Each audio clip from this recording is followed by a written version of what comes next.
1. The No Child Left Behind Act, NCLB, was signed into law in which year? A. 1999. B. 2001. C. 2002. D. 2003. 2. Who signed the No Child Left Behind Act into law? A. Bill Clinton. B. George W. Bush. C. Barack Obama. D. Ronald Reagan. 3. The primary goal of NCLB was to A. Reduce federal funding for schools. B. Increase teacher autonomy. C. Close achievement gaps among student groups. D. Promote private schooling. 4. NCLB required states to develop A. National standardized exams. B. State academic standards and assessments. C. International benchmark tests. D. Local district tests only. 5. Under NCLB, schools were held accountable through A. Adequate yearly progress, AYP. B. Teacher tenure systems. C. Local funding initiatives. D. National curriculum mandates. 6. Adequate yearly progress, AYP, primarily measured A. School funding levels. B. Student proficiency in reading and math.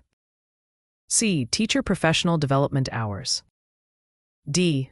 Parent involvement in schools. 7. Schools failing to meet AYP for consecutive years faced A. Increased funding with no restrictions. B. Corrective actions and possible restructuring. C. No consequences. D. Reduced testing requirements. 8.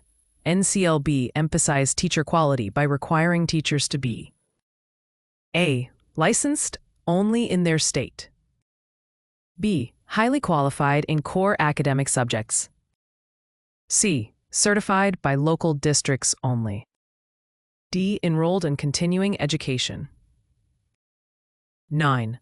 The NCLB Act placed strong emphasis on A. Arts and physical education. B. Reading and mathematics. C. Vocational and technical training. D. Foreign language proficiency. 10. NCLB increased accountability by requiring schools to A. Publish annual school report cards. B. Eliminate standardized testing.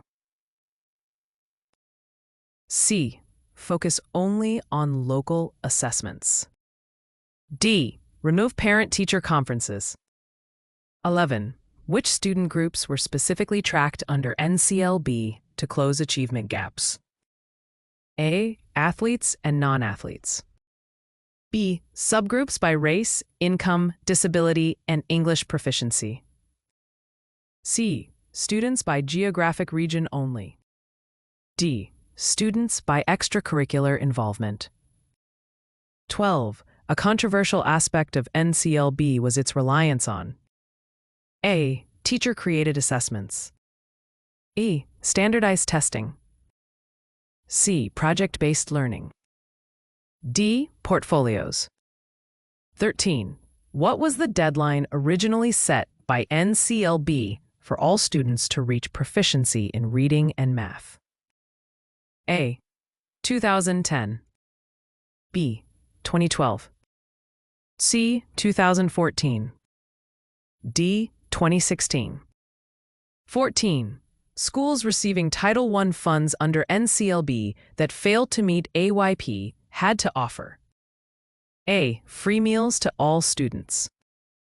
B. School choice or supplemental educational services. C. Extended recess time. D. Reduced homework policies. 15. NCLB was criticized for encouraging schools to A. Broaden curriculum offerings. B. Teach to the test. C. Increase student creativity. D. Reduce testing frequency. 16. Under NCLB, parents had the right to A. Choose private schools at government expense. B. Transfer children from failing public schools to higher performing ones. C. Decide the content of statewide standards. D. Exempt children from all standardized testing. 17. NCLB required states to test students annually in A. Reading and math in grades 3 to 8 and once in high school. E. Science every year, K through 12. C. All subjects in every grade. D. History and civics only. 18. Which federal funding program was closely tied to NCLB requirements? A. Title IX. B. Title I. C. Title IV. D. Title VI. 19. What role did NCLB assign to the federal government in education? A. Direct curriculum creation. B. Increased accountability through testing and reporting.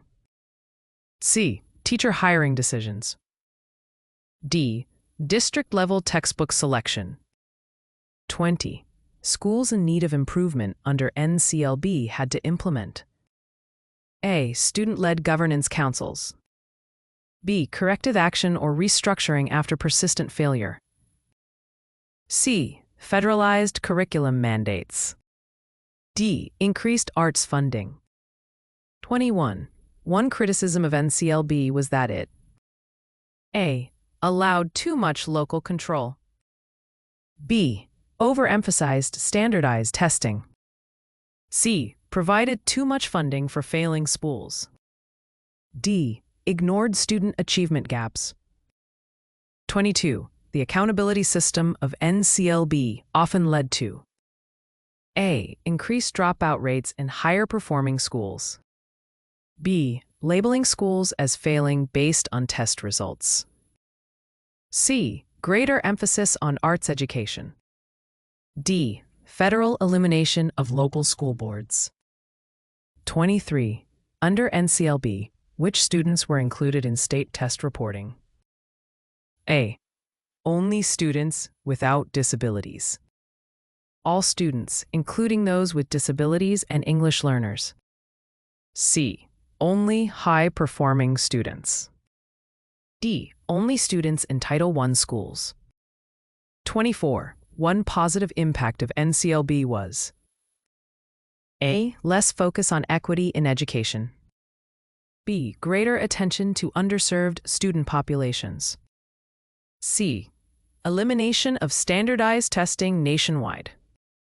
D. Reduction in teacher accountability. 25. NCLB was eventually replaced by which law? A. Race to the Top Act. E. Every Student Succeeds Act, ESSA. C. Improving America's Schools Act. D. Elementary and Secondary Education Act 2. 26. The Every Student Succeeds Act, ESSA, was signed into law in A. 2013. B. 2014. C. 2015. D. 2016. 27. Unlike NCLB, ESSA gave states more flexibility in A. Designing accountability systems. B. Providing free higher education. C. Hiring teachers without credentials. D. Eliminating testing entirely. 28. NCLB expanded the federal role in education by A. Mandating curriculum at the national level. B. Linking federal funding to test-based accountability. C. Providing national teacher salaries. D. Eliminating state assessments. 29. Under NCLB, students with limited English proficiency were A. Exempted from state testing. B. Included in accountability systems with appropriate accommodations. C. Required to take only language tests. D. Not tracked as a subgroup. 30. A major unintended consequence of NCLB was A. Stronger science and history instruction. B. Narrowing of curriculum to focus on tested subjects. C. Expansion of arts programs. D. Increase in teacher job satisfaction. 31. NCLB required teachers in Title I schools to A. Be highly qualified in the subjects they taught. E. Teach multiple subjects outside their expertise. C. Attend federal training camps.